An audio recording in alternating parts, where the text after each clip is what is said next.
Okay, so this portion of the session has now been recorded, Harriet. For the purpose of the recording, we are going to conduct a professional recorded discussion on the managing self assignment, which is now complete. Which you've done a great job on it, Harriet. Really thorough answers. What's been good as well is that you've used a lot of you've used your knowledge and of different methods and different examples to and used practical application to give real life examples within your job role. So that's been really good. So whenever you're ready, Harriet, if you just want to talk through the assignment questions and answers one by one, and if you want to expand on any bits as well, you can do. So whenever you're ready. Cool, that's fine. Okay, so the first one is, what is self-awareness? Self-awareness is being aware of yourself and everyone around you. These sort of look into sort of different areas, you know, your strengths, weaknesses, beliefs, and emotions. Having self-awareness is really important, as it allows you to understand people around you and how they see you. So a good example would be emotion. So if someone came into work and not feeling themselves, you know, you'd be able to not almost relate to them, make sure they're okay, without becoming too harsh, you know, being able to like read the environment that you're in. The next one is, what tools can you use to become more self-aware? So I included 3 here. The first one being the SWOT, which is broken down into strengths, weaknesses, opportunities, and threats. Being able to use the SWOT tool allows you to compare yourself and help grow. So obviously improving those areas that you've identified. The 360 feedback allows you to gain anonymous feedback from people around you. It allows you to understand and gain your own strengths and weaknesses from different people's perspectives. So it allows you to also pick up things that you may not have even noticed that you had, whether that was good or bad. Then I've spoken about the Johara window. And the main concept of that is looking at understanding between people. The tool is split into 4 different areas. So you've got an open one, which is about behaviour and the motives, which everyone, includes yourself, is aware of. Blind is being known to yourself but not to others. Hidden, keeping it to yourself and no one else knowing about it. Unknown is that no one knows because they're not known or others don't know about it. So the next one is what is unconscious bias, and this is being drawn to something by favoritism, but you're unaware that you're doing it. So an example, as like a general example, is women are good at cleaning, but in the workplace would be if an example was you had a job role and you had a male and a female, I would be drawn to the female just because of the sort of, that's me being unconscious bias without me even realising it, and then that's obviously not fair on the other person that is applying for the said job role. That's it. So that would be that type of unconscious bias would be conformity, wouldn't it? That's what we spoke about before, and it's a really good example as well. So what can happen when there's unconscious bias in the workplace? So this happens all the time, with all sort of different examples, you know, age, race, and religion. If unconscious bias becomes known within a workplace, it can lead to a few different problems. So you have lack of diversity, change in morale of the team, which will then lead to less productivity from people that feel like they're being targeted. If they don't feel like they're valued or, you know, happy within their job role, they're not going to perform to a level that they should do. So that's what will happen sort of if there's unconscious bias in the workplace. Absolutely. What is inclusivity?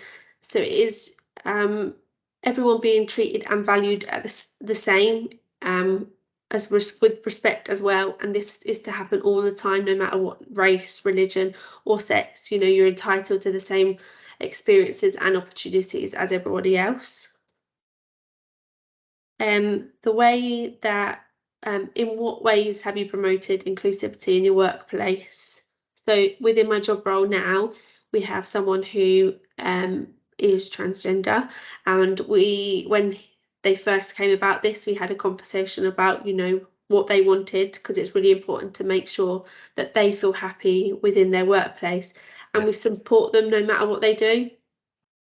So having conversations about what they need is to make sure they're not treated any different, and it's also a learning curve and experience for the rest of the team, because most of the time, for this example, this is our first time being involved in this sort of, you know, transgender sort of period. So of course, we're learning as well as the person, and we're very open, and if we're not sure, we always try and cover that to make sure that we're doing the right things to make everyone happy.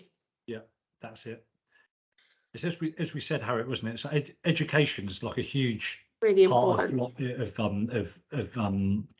of this. So it's taking the time to build relationships and rapport with people, so you're not just understanding them as people. It can then help you understand and help them, you know, lead, you know, have better functional working relationships as well. So everybody knows each other's strengths, how to act around each other, how to approach each other. Yeah, really good.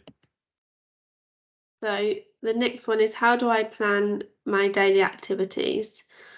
So within my job role, we set tasks every day for the following day or for 3 weeks' time. It's a constant role of setting tasks. This allows us to stay up to date with our work. And each morning I will look at my activity and task list and work through which needs to be done at what stage. That then follows on to how do I manage my time effectively.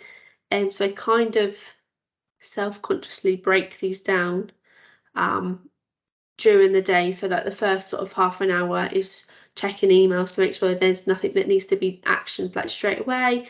That then goes on to, you know, chasing people, money side, and then the rest of my task list, because those ones at the beginning are more important, and the ones that happen sort of from 11 o'clock onwards can kind of wait until mid-afternoon, sort of towards the end of the day, whereas the first ones need to be done as soon as possible. And then the rest of the day, it's just keeping up with emails and things like that and dealing with what comes through on the phone. So how do you manage the times of others effectively?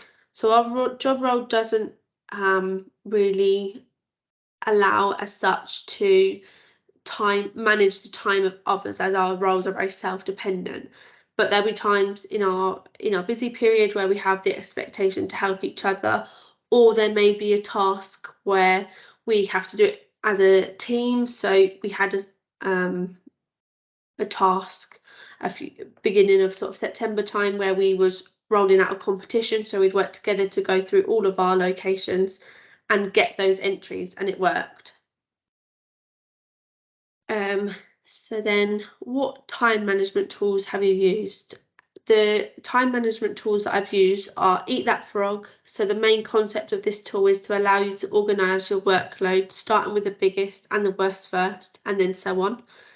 I also use the Eisenhower matrix.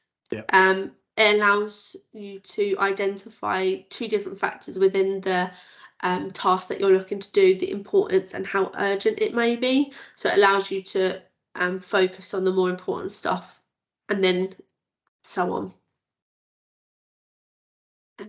So give an example of how you've improved your performance based on feedback you've received. During my probation review, a feedback of mine was to conduct more site visits to my sites that I look after.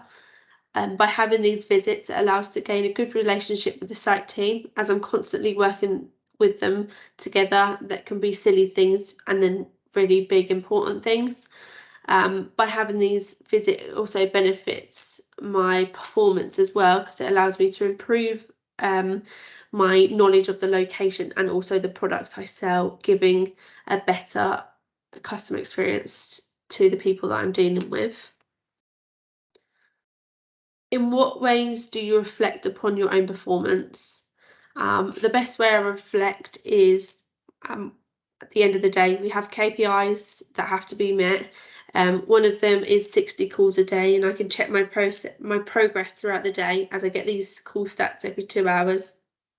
And then if for whatever reason I was not able to reach this, I can then come up with like a mini plan to make sure I can catch up to stay on top of my weekly goals that have been set. That's kind of, again, not something that I set as like a full-on task, but it'll be like a memory task. So I know that when I come in tomorrow, I've got to achieve that. So in what ways and who do you ask for feedback on your performance? So in terms of getting feedback, I normally get this as a verbal version. And I normally go to 2 people for this. So this is my main manager, as he offers advice of how to grow as a person and within my career and other like sort of areas like that.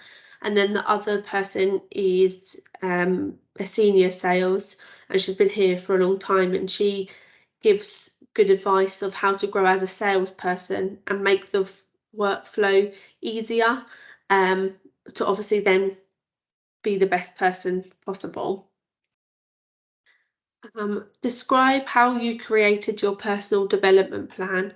Where did you collect the information from on what development activities you required? So I've created it by looking at 3 different activities. These included SWOT, learning styles questionnaires, and the start of my CPD log.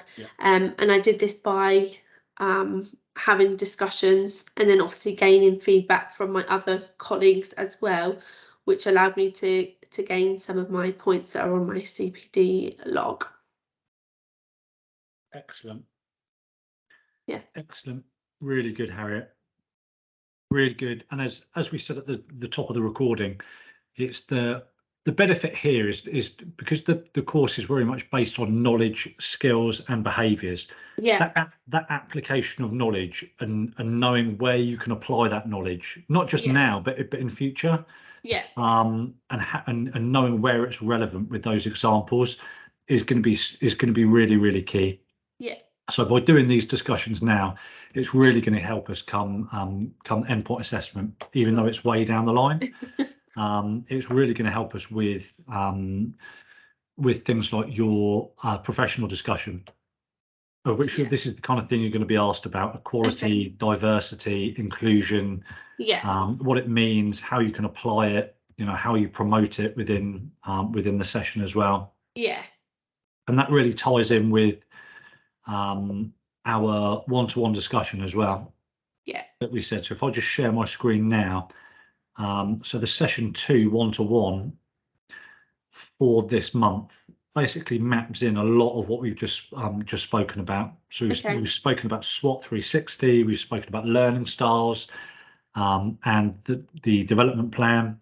We've talked about reflective practice. So previously, when we did the stretch and challenge bits down the bottom, we looked at Kolb. And the reflective theory, about how that can be applied. We've looked at bias, and the importance of equality and diversity within a workplace, how it needs to be embedded within a culture of a workplace.